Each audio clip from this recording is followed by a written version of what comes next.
शंकराचार्य जो इस पर आपत्ति व्यक्त कर रहे हैं और तमाम तरह के सवाल कर रहे हैं। कुछ कहने नहीं, सब फालतू बकवास है। इस समय प्रसन्नता के माहौल में शोक की बातें नहीं होनी चाहिए, केवल पीड़ा देने वाली बातें। इस समय यह माहौल दैविक भौतिक तापा राम राज्य काहू नहीं व्यापा। कुछ कहना सुनना है ये ना, वो किसी को सुनने नहीं, वो शंकराचार्य वो किसी को सुनेंगे नहीं, खुद सुनाते हैं। तो खुद सुनाते हैं, खुद सुना रहे हैं, खुद सुन रहे। इस समय संसार कुछ सुनने वाला नहीं है, केवल एक ही बात सुन रहा है कि जय श्री राम। भगवान हैं और 90-92 की घटनाओं को, तो ये लगता था कि कभी भी भगवान राम अपने यथास्थल पर नहीं पहुंचेंगे। बीजेपी वालों की ये दशा थी। विपक्ष इस पर हुटिंग करता था, चुटकी करता था, रामलला आएंगे, मंदिर बनाएंगे। राम मंदिर को तोड़ा गया था, बाबर ने तोड़ा था, तो हजारों लोग मरे थे। मैं इस समय उपस्थित हूँ अयोध्या धाम के हनुमानगढ़ी मंदिर के ठीक प्रांगण के पास। हमारे साथ उपस्थित हैं महंत बलराम दास जी। उनसे हम बातचीत करते हैं कि 22 जनवरी को जब उस भव्य और दिव्य मंदिर की उपस्थिति, वहां पर प्रधानमंत्री की उपस्थिति में उस भव्य और दिव्य मंदिर में प्राण प्रतिष्ठा होगा प्रभु रामचंद्र जी की मूर्ति का, उस पर उस समय का दृश्य क्या होगा और संपूर्ण अयोध्या में इस समय का माहौल कैसा है और तमाम तरह के जो आरोप प्रत्यारोप होते रहे उस पर उससे निकल कर इस समय अयोध्या नगरी का माहौल कैसा है और क्या कुछ कहेंगे उस 22 जनवरी के विषय पर। सबसे पहले आपको नमस्कार। जय सीताराम, जय सिया राम।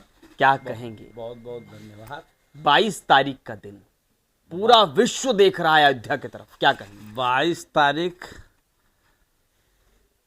जिस समय भगवान राम 14 वर्ष के बाद आए होंगे या विक्रमादित्य ने अयोध्या बसाई होगी, उससे भी अद्भुत होगा। 22 तारीख के विषय में अकल्पनीय है। 22 तारीख के 500 वर्षों के बाद हमारे प्रभु राम अपने जन्मस्थली पर जाएंगे। भगवान को जन्मभूमि ममपुरी सुहावन, उत्तर दिश सरजू वर पावन। भगवान को अपनी जन्मभूमि बहुत प्रिय थी, यह रामचरितमानस में लिखा है। और उस जन्मभूमि पर भगवान राम पहुंचेंगे तो उनकी क्या प्रसन्नता होगी और समाज को क्या प्रसन्नता होगा। और विशेष रूप से हनुमानगढ़ी हनुमान जी भगवान राम के अनन्य सेवक हैं। तो भगवान राम के अपने जन्मभूमि में पहुंचने पर सबसे ज़्यादा प्रसन्नता अगर किसी को हो रही है तो हनुमानगढ़ी को होगी, हनुमानगढ़ी के संतों को होगी। और बाकी सारे संसार सनातन को ये जो इतिहास मोदी जी योगी जी के द्वारा रचा जा रहा है यह कल्पनीय है और ये किसी सपने को पूर्ण होने से कम नहीं है। जैसे सपना देखा जाता है, इस सपने को पूर्ण होने से उससे कम नहीं है। अच्छा, 22 जनवरी तो सबको स्मरण होगा, इतिहास के पन्नों में दर्ज हो जाएगा। 1990 और 92 का काल भी आपको याद रहा होगा। बिल्कुल। उस समय के दृश्य याद करके कैसा प्रतीत होता है वर्तमान को देखते हुए? 1990 में भी हनुमान जी की कृपा थी कि भगवान राम का दर्शन हम उस समय भी किए जब वो बाबरी मस्जिद ढांचा में थे, फिर टेंट में भी किए, फिर भगवान राम इस अद्भुत 1.5 करोड़ के मंदिर जो बना उनके लिए बुलेट प्रूफ, उसमें भी हमने किया। और यह भगवान की परम कृपा है। ये इस दिव्य भव्य राम मंदिर जो अपने मूर्ति रूप में आ रहा है, इसमें भी हम दर्शन करेंगे। जब याद करते हैं और 90-92 की घटनाओं को, तो ये लगता था कि कभी भी भगवान राम अपने यथास्थल पर नहीं पहुंचेंगे। इस तरीके से राजनीतिक मकड़ जाल में फंस गए थी। कभी कुछ कभी कुछ कभी कुछ। एक नारा भाजपा वाले दिया करते थे, रामलला आएंगे, मंदिर बनाएंगे। चुनाव के समय भी यही होता था, बाकी ये शिथिल हो जाता था, है ना। उसके बाद में बीजेपी वालों की ये दशा थी। विपक्ष इस पर हुटिंग करता था, चुटकी करता था, रामलला आएंगे, मंदिर बनाएंगे, तारीख नहीं बताएंगे। योगी जी मोदी जी ने जो कहा उसको पूर्ण किया। रामचरितमानस में एक चौपाई है, त्रेता भय सतयुग के करनी।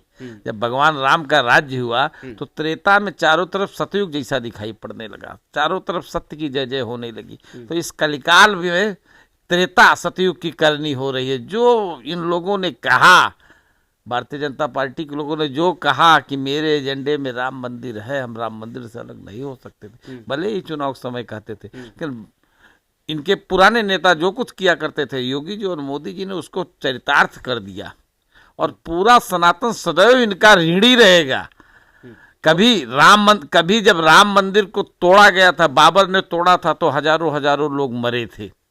उसके बाद तब से लेकर कार के सेवक भी हुआ। हाँ, तब से नहीं, आपको बता रहा हूँ, जब कभी राम मंदिर था, बाबर ने पहली बार तोड़ा था, तो हजारों हजारों वहाँ कई राज्यों के सैनिक लड़े, और उसके बाद में वो मरते रहे। आज 500 साल तक हमारे पूर्वज किसी आहुति देते रहे कि हाँ, किसी जाति बिरादरी के नहीं, हमारे पूर्वज जो कोई थे वो करते रहे, लड़ते रहे, मरते रहे, इस मुद्दे को 500 साल तक जिंदा रखा। और भारत के माननीय सुप्रीम कोर्ट ने 500 साल के बाद सनातन यह हाँ सनातन के पक्ष में निर्णय लिया, जो सनातन का था। तो एक सपना लगता था। अच्छा, आप जिस तरह से अभी थोड़ी देर पहले कह रहे थे कि नरेंद्र मोदी जी और योगी जी की जिस तरीके से उनका योगदान अकल्पनीय है, उनके योगदान के विषय में कह रहे थे, लेकिन एक सवाल उठता है, जो विपक्ष है लगातार, जहां एक तरफ वो खड़ा था कि अब अयोध्या में राम मंदिर का निर्माण विवादास्पद होगा, और जिस तरह तमाम तरह के वातावरण तैयार हो रहे थे, तो उस पर आप क्या कहेंगे? जो विपक्ष है उन पर क्या कहेंगे, जो इस निमंत्रण को स्वीकार करके आ रहे हैं वो भी, और जो लंबे समय तक इसके विरोध में खड़े रहे, इसके विपक्ष में खड़े रहे? जो विपक्ष है वो विपक्ष ही रहेगा। विपक्ष का काम ये होता है कि चाहे सही करो चाहे गलत करो। हालांकि पहले की जो विपक्षता रहती थी, सही काम पर एक साथ हो जाते थे लोग, लेकिन अभी आप भारतीय राजनीति में देखने को नहीं मिलता। सही काम करो, गलत करो, अच्छा करो। आप अच्छा भी करोगे तो भी हम विरोध करेंगे। अगर हम सत्ता में हैं, हम कोई कानून ला रहे हैं, तो विपक्ष उसका विरोध करेगा। वो सत्ता में आएगा, वही कानून लाएगा, तो हम विरोध करेंगे। ये एक नियति है। तो ये फालतू के मामला है, बिना मतलब के मामला है, सोचनीय नहीं है। इस समय प्रसन्नता का विषय केवल एक ही बात, एक ही मामला है। आप एक महंत हैं जो इसके पक्षधर हैं, लगातार प्रशंसा कर रहे हैं, लगातार खुशी मना रहे हैं, और एक तरफ शंकराचार्य हैं, कुछ शंकराचार्य जो इस पर आपत्ति व्यक्त कर रहे हैं और तमाम तरह के सवाल खड़े कर रहे हैं। मैं नाम नहीं लूंगा, लेकिन सीधे तौर पे क्या लगता है, उन पर क्या कहेंगे आप? मैं उस पर कुछ कहने नहीं, सब फालतू बकवास है। इस समय प्रसन्नता के माहौल में शोक की बातें नहीं होनी चाहिए।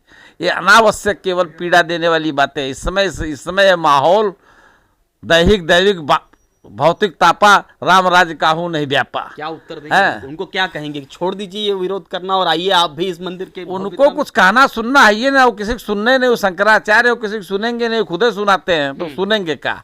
तो खुदे सुनाते हैं, खुद सुना रहे हैं इस समय। हाँ, खुद सुन रहे। इस समय संसार कुछ सुनने वाला नहीं है, केवल एक ही बात सुन रहा है कि जय श्री राम। भगवान राम अपने भवन में जा रहे हैं, इसके सिवा कुछ सुनना ही नहीं चाहता संसार, और या किसी को सुनाना भी नहीं चाहिए। सही टाइम यही है कि इस तरह सबको राममय हो जाना चाहिए। या समय एक उचित समय है हिंदुत्व के लिए, कि हिंदुत्व जो इस समय कर रहा है, जनता जनार्दन कही जाती है, जनता जनार्दन ने जो चुना है, जिस सरकार को चुना है, इसे चुनता रहे। जो नहीं सोचते हैं वहां तक, हम लोगों ने जो नहीं सोचा वहां तक ये पहुंच गए। 370 पर हमने नहीं कभी सोचा, जहां 95% मुस्लिम हो और उनके खिलाफ कोई फैसला हो जाए, हमने नहीं सोचा, किसी ने नहीं सोचा। तो ये केवल हिंदुत्व जो कर रहा है वो करता रहे। जहां तक हम नहीं सोच रहे वहां से बेहतर होता अपने आप चला जाएगा। अयोध्या 90 की और अयोध्या 23 और 24 की, अब 24 चल रहा है, 24 की अयोध्या कितनी अलग, कितनी विभिन्न। जितना जमीन और आसमान, 90 में कोई अयोध्या रहना नहीं चाहता। जब कोई 90 में अयोध्या रहता था तो पलायन करा था। नहीं रहता था, कोई रिलेटिव आता था तो वहां सब पूछता था फोन करके या चिट्ठी से पूछता था, भैया हम कब आवे, तो आ सकते हैं। कब कर्फ्यू लग जाए कोई भरोसा नहीं था। कोई भरोसा नहीं था, कुछ पता नहीं था किसके घर में। और जब कर्फ्यू लग जाता था, अयोध्या में 3 मेला हुआ करते थे, उसी में पब्लिक आती थी, बाकी नहीं आती थी। तो कर्फ्यू में वो भी बंद हो जाता था, तो साधु पशु पक्षी बानर सब भूखे मरते थे। ये स्थिति हो जाती थी। आज तो छोड़िए, आज तो समझ ही नहीं आता है कि कब रामनवमी नहीं है। जब देखिए तब अयोध्या हर समय लाखों की संख्या में रोज अयोध्या आ रहे हैं। तो आज में और तब में जमीन आसमान का अंतर है। क्या संदेश देंगे आप लोगों को? बस यही, खूब जय श्री राम कर रहे हैं, और जिस तरीके से हिंदुत्व पर भरोसा कर रहे हैं, भरोसा करते रहे। जो भूले बिछड़े हमसे अलग हो गए वो भी हमारे साथ समाहित हो जाए, और सब जय श्री राम बोले। हिंदू राष्ट्र मैंने आपको बताया ना, मैंने आपको बताया, जो हिंदुत्व करता जा रहा है वो करता रहे। जहां तक जो करता जा रहा है हिंदुत्व करता रहे, और जो हम नहीं सोच रहे हैं, हिंदू राष्ट्र ही नहीं, सब कुछ हो जाएगा, कुछ बचेगा ही नहीं। चलिए, ये थे महंत बलराम दास जी। इनका साफ तौर पे कहना है कि 22 तारीख का दिन ऐतिहासिक तो होगा, ऐतिहासिक इस कदर होगा कि प्रधानमंत्री नरेंद्र मोदी की उपस्थिति में मूर्ति की प्राण प्रतिष्ठा के समय संपूर्ण विश्व अयोध्या पर नजर डालकर देखेगा और देखेगा कि अब भव्य और दिव्य मंदिर का उद्घाटन हो जाएगा और हम आप साधारण दर्शन कर सकते हैं। अब देखना यह होगा कि 22 जनवरी को आखिर क्या कुछ दृश्य अयोध्या में और नजर आते हैं।